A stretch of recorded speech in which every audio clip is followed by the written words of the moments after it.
The last thing to talk about is how to export our videos in this smartphone version of CapCut. It's very simple. Up here we have the exporting settings.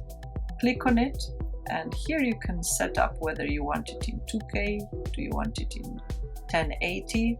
You can also adjust the frame rate. Of course, if you didn't record in a good quality, you can't make a video look much better than it already is.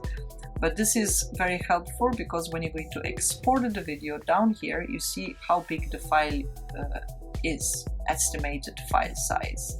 Right now 321 MBs.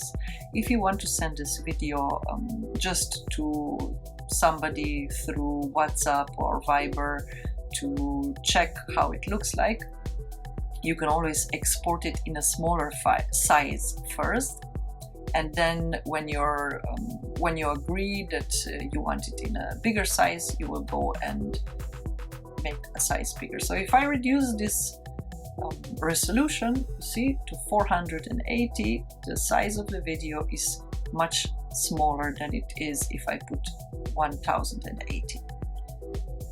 We're going to export it. As you can see up here, we have an option. We can create a GIF. GIFs are also very useful things for marketing purposes. So you can create your own GIFs, and then, you know, the free version is 240p, which is standard size, and it's quite good. So if you want, you can make your own GIFs. We're going to export this video right now in high definition, in high quality, and it's 1080p.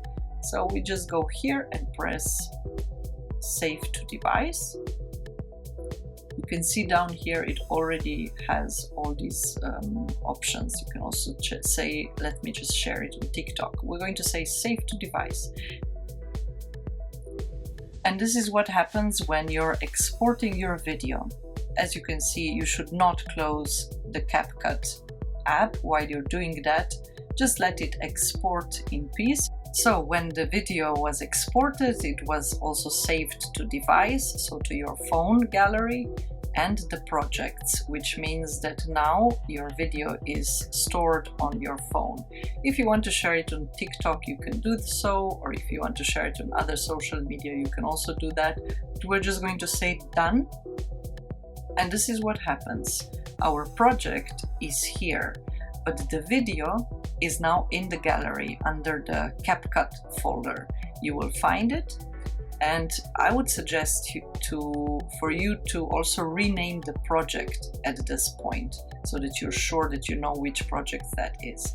Go to these three dots, we say rename, and we say a video tutorial. And this is how it is. Of course, you can also go into your gallery and check and find the video where it is and rename it also from there. Now that our video is edited in a smartphone version, we can move on to the desktop version and learn how to use that one.